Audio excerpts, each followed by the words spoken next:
Dicen que, al caer la tarde, los canales de Xochimilco cambian de voz. Que las risas de los visitantes se apagan, los mariachis suenan más lejos. Y el sonido del agua contra las trajineras se vuelve un murmullo más espeso, como si debajo del chinampero y del lirio acuático hubiera algo escuchando. Entre todos los canales, hay uno al que muchos prefieren no acercarse cuando el sol ya se ha escondido detrás de los ahuejotes. En él, una isla pequeña se alza como un fragmento arrancado de una pesadilla infantil. Cuerpos de muñecas colgando de los troncos, sin brazos, sin ojos, con el plástico gastado por el sol y el agua. Cabezas clavadas en estacas, manos de juguete que parecen saludar desde la maleza. La llaman la isla de las muñecas. Algunos la venden como una atracción turística más. Otros, como un lugar maldito, nacido de una muerte y alimentado por el miedo.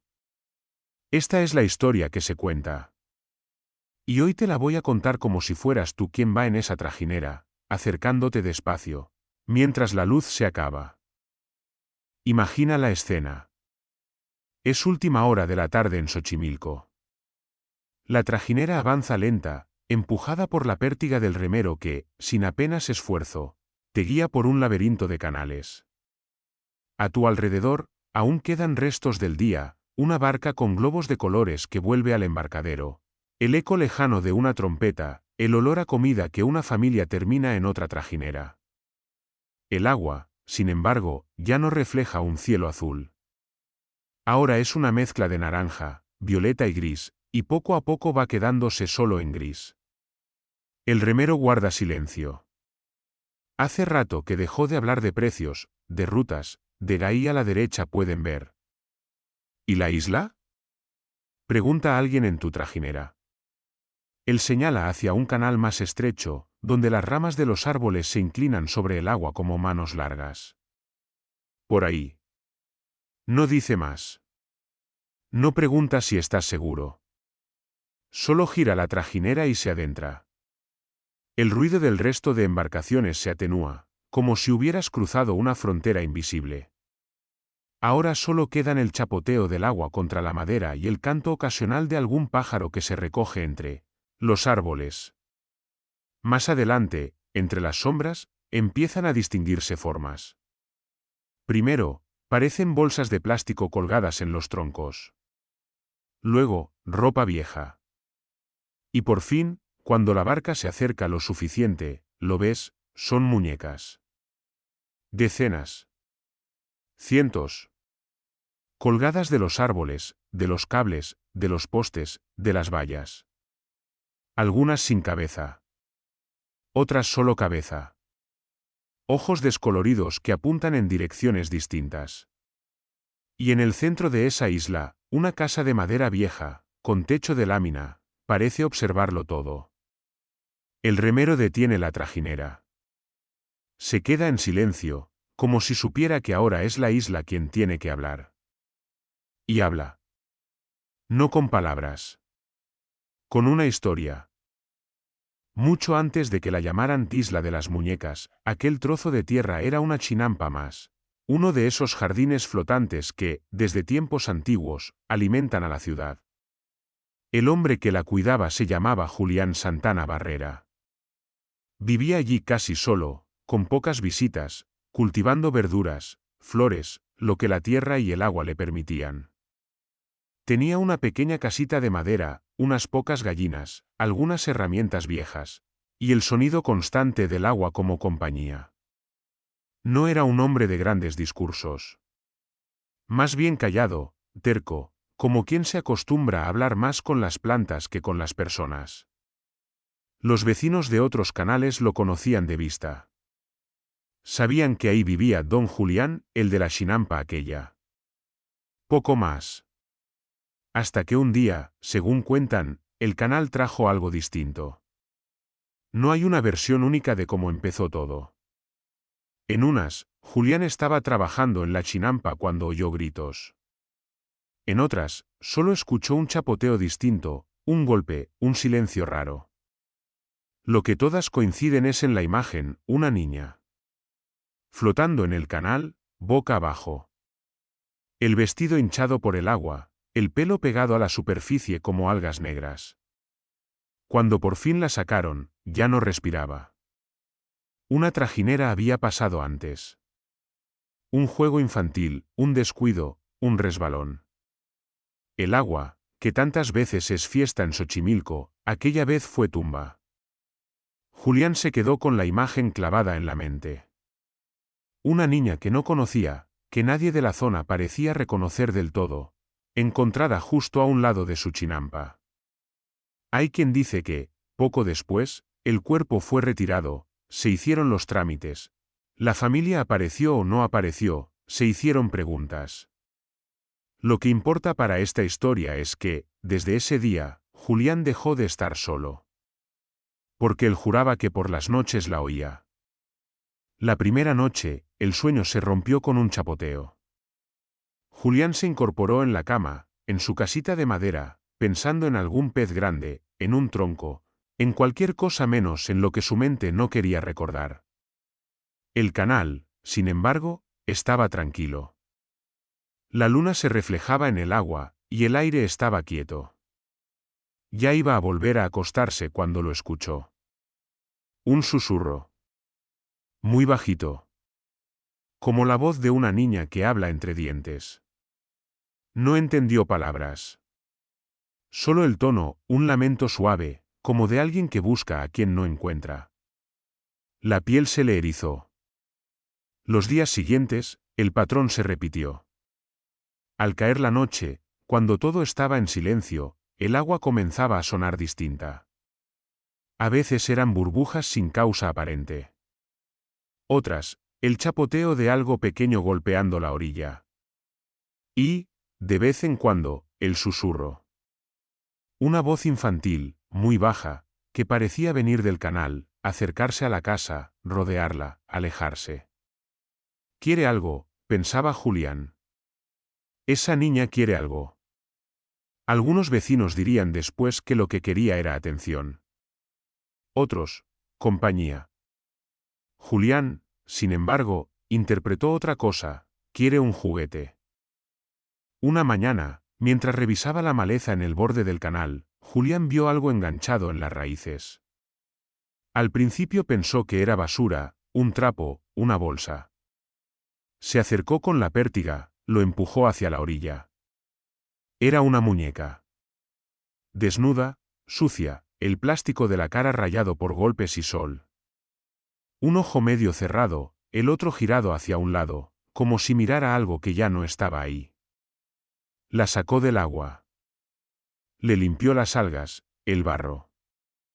La sostuvo en las manos. Y, en su mente, la conexión fue inmediata, la niña, el canal, la voz, la muñeca arrastrada por la corriente hasta sus pies.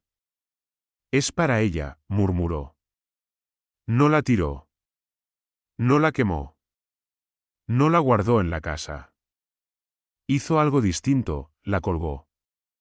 Buscó un árbol cercano a la orilla, ató la muñeca por el cuello con un cordel y la dejó colgando sobre el agua, moviéndose ligeramente con el viento.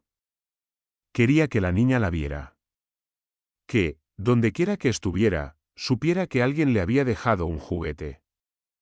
Esa noche, dicen, los susurros cesaron un poco. El agua sonó menos inquieta. Julián durmió algo mejor. Pero las historias de muertos y deudas nunca se pagan con una sola ofrenda. Pasaron los días. Julián siguió con su vida, sembrar, podar, reparar cosas. Pero, de vez en cuando, el canal le devolvía algo más que plantas, otra muñeca medio rota flotando.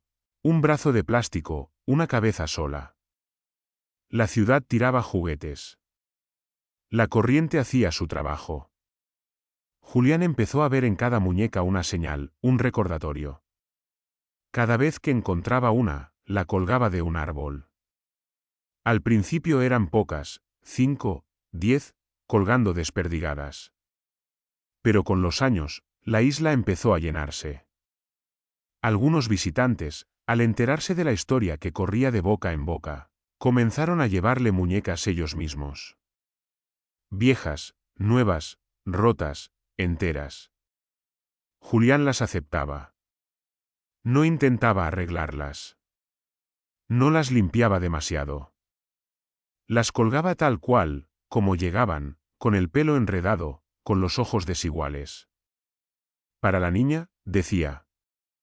Con el tiempo, cada árbol se convirtió en un pequeño altar torcido. Muñecas colgando de las ramas, de los troncos, de los cables. Manos de plástico saliendo de la maleza. Cabezas atadas a clavos. De día, el conjunto parecía un cementerio de juguetes. De noche, otra cosa. Porque cuando el viento soplaba, todas aquellas cabezas se movían a la vez, los ojos parecían girar, los cuerpos chocaban entre sí, produciendo un golpeteo hueco que, desde la casa de Julián, sonaba como un murmullo de voces. Y la voz de una niña, según él, seguía entre ellas. No todo el mundo entendió lo que Julián estaba haciendo. Algunos vecinos lo consideraban un excéntrico. Otros, directamente, un loco, veían la isla de lejos, con las muñecas colgando, y pensaban que era una especie de obsesión enfermiza con la muerte de la niña.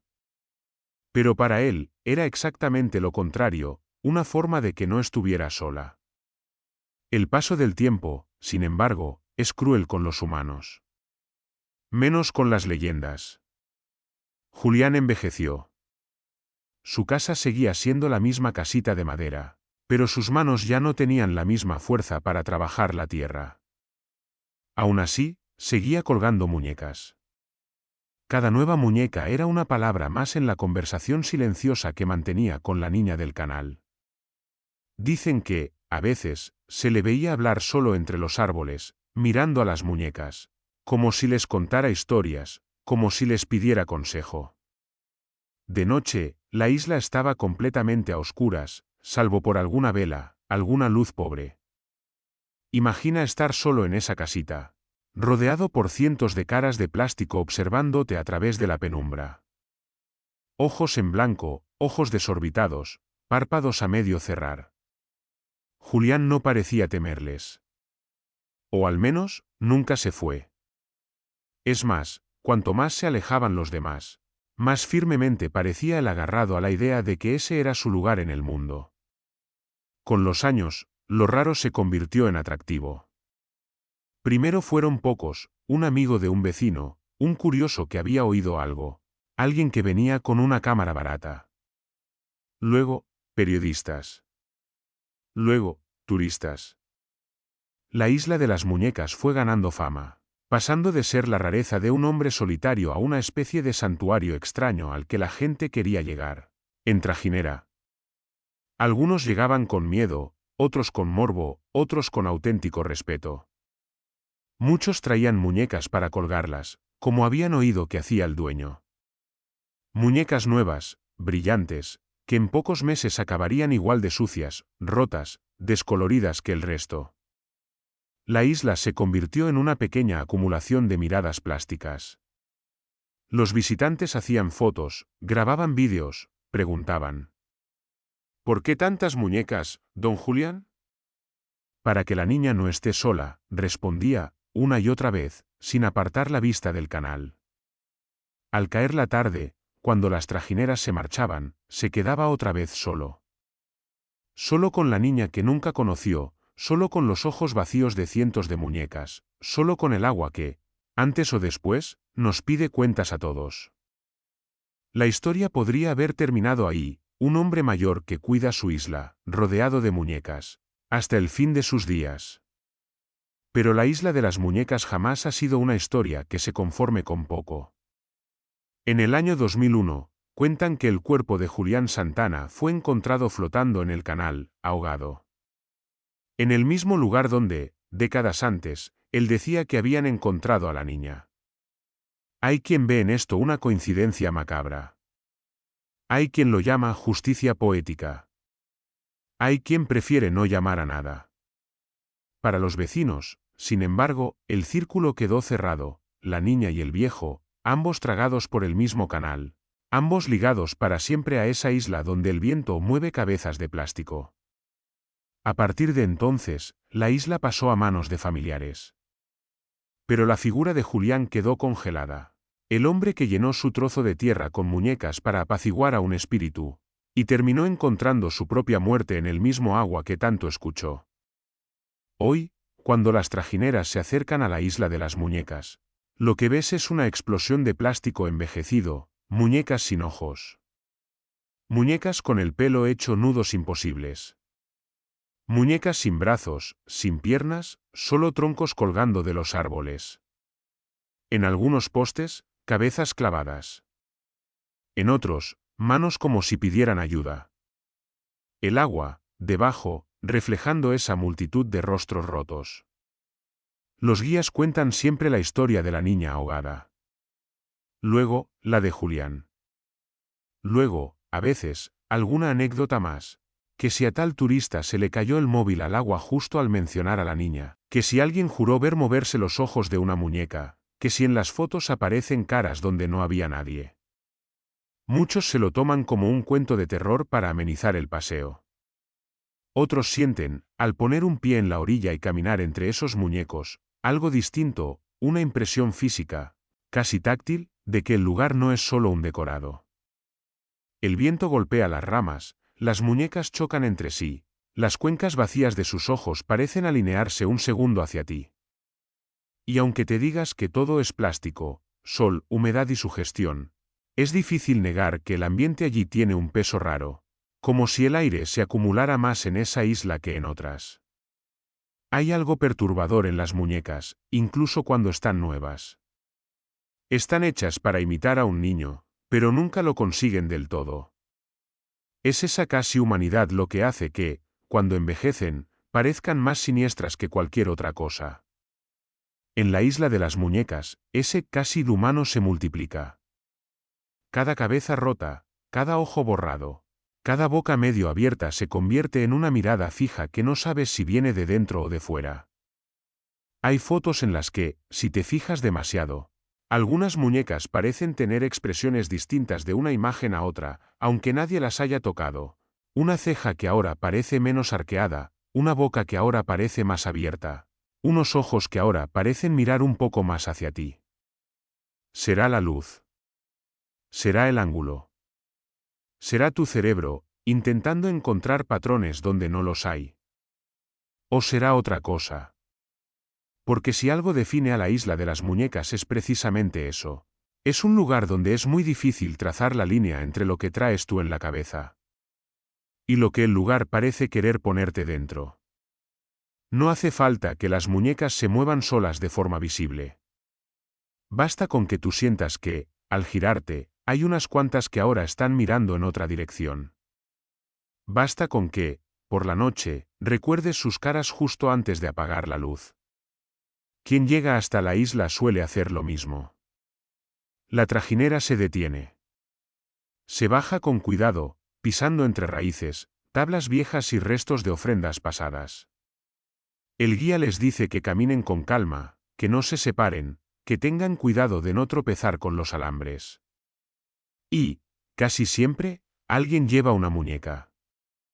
A veces, nueva de tienda, todavía con el olor del plástico recién sacado de la caja. Otras, una muñeca vieja, con la que alguien jugó de niño y que ahora, de adulto, entrega como si dejara un trozo de su infancia en ese altar extraño. La cuelgan de un árbol. De una viga. De una cuerda ya llena de otros juguetes. La sujetan un momento antes de soltarla, como si pidieran algo en silencio. Para la niña, dicen algunos. Para la propia suerte. Para calmar lo que sea que viva ahí. En ese gesto hay algo antiguo, dar un objeto a cambio de paz. La isla acepta. Una muñeca más. Un par de ojos nuevos, que se irán borrando con el tiempo, un cuerpo de plástico que se quebrará con el sol, que se llenará de insectos, que terminará siendo solo una sombra colgando de una cuerda. La deuda, sin embargo, nunca está del todo pagada. Ahora imagina esto, has convencido al remero de que se quede un poco más. El resto de trajineras ya se han ido. El sol se acaba de hundir detrás de los árboles. La luz que queda es una franja gris azulada sobre el agua. Le dices al guía que quieres grabar unos minutos de ambiente, solo audio, para tu vídeo, para tu canal, para lo que sea. La isla está casi en penumbra.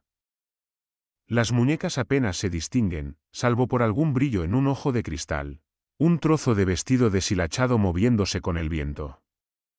Te sientas en el borde de la trajinera, apoyas la mano en la madera fría, sacas el móvil o la grabadora, presionas REC. Al principio, solo se oye el agua. El leve crujido de la barca. Algún insecto. Luego, algo más. Un golpecito rápido de plástico contra plástico. Una cabeza de muñeca chocando con otra, impulsada por el aire. Si subes un poco el volumen, podrías llegar a percibir algo que parece un susurro, no una voz clara, no palabras.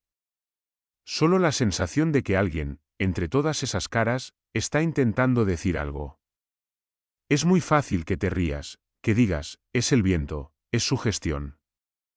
Pero también es fácil que guardes ese audio, que lo escuches luego en casa, con auriculares, de noche, y jures que, entre el ruido del agua y los golpes de plástico, hay un momento exacto en el que una voz pequeña dice algo. Algo que no entiendes. O algo que sí. Porque hay quien asegura que, en algunas grabaciones hechas cerca de la isla, se oyen palabras, risas infantiles, que no estaban allí en el momento. Y hay quien dice que eso es montaje, edición, truco. Entre unos y otros, la isla de las muñecas no responde. Solo ofrece su silencio lleno de ojos. Regresas al embarcadero. Luces de colores, música, olor a comida caliente. Parece otro mundo. Pagas al remero. Te despides. Te metes en el coche o en el metro, y poco a poco la noche se convierte en ciudad, ruido, faros, gente. Podría parecer fácil dejar la isla atrás. Solo es un punto en el mapa. Un lugar por el que pasaste. Pero algo se queda contigo. Tal vez sea la imagen de una muñeca específica, una con un ojo arrancado, otra con el vestido a rayas, otra con la cara quemada por el sol. Tal vez sea la idea de un hombre mayor colgando juguetes durante años, hablando con una niña muerta que nunca conoció. Tal vez sea el pensamiento de que, en algún punto del canal, dos cuerpos, el de la niña y el de Julián, pasaron por el mismo agua hacia el mismo fondo. Esa noche, en tu cama, cuando apagues la luz, es posible que tu habitación te parezca un poco distinta. Los peluches en la estantería, la ropa colgada de una silla, las sombras de objetos cotidianos. Todo se vuelve sospechoso por un segundo. Cerrando los ojos, quizá veas ramas llenas de muñecas, brazos de plástico oscilando, cabezas hinchadas por la humedad mirándote desde lo alto de un árbol. Y entonces te das cuenta de que, en el fondo, la isla de las muñecas no da miedo por lo que hay de allí, sino por lo que somos capaces de imaginar cuando vemos un objeto hecho para acompañar a los vivos, convertido, con el tiempo, en un recordatorio permanente de los muertos. Si alguna vez vas a Xochimilco y decides acercarte a esa isla, recuerda que no es un parque temático. Es el resultado de una muerte, de una promesa, de una obsesión y de muchas personas que han dejado ahí sus miedos colgados de un árbol. Cuando la trajinera se aleje y mires por última vez hacia la isla, verás las muñecas hacerse pequeñas, hasta ser solo puntos negros en las ramas. Y si tienes la sensación de que una de ellas sigue mirándote incluso cuando ya no la ves, no te preocupes. No es que te siga. Es que, desde hace años, todo el mundo que pasa por allí le debe algo, un pensamiento, una imagen clavada en la memoria, un pequeño miedo que vuelve cada vez que, de noche, algo en tu habitación parece estar mirándote, aunque sepas que son solo muñecos. Solo muñecos, ¿verdad?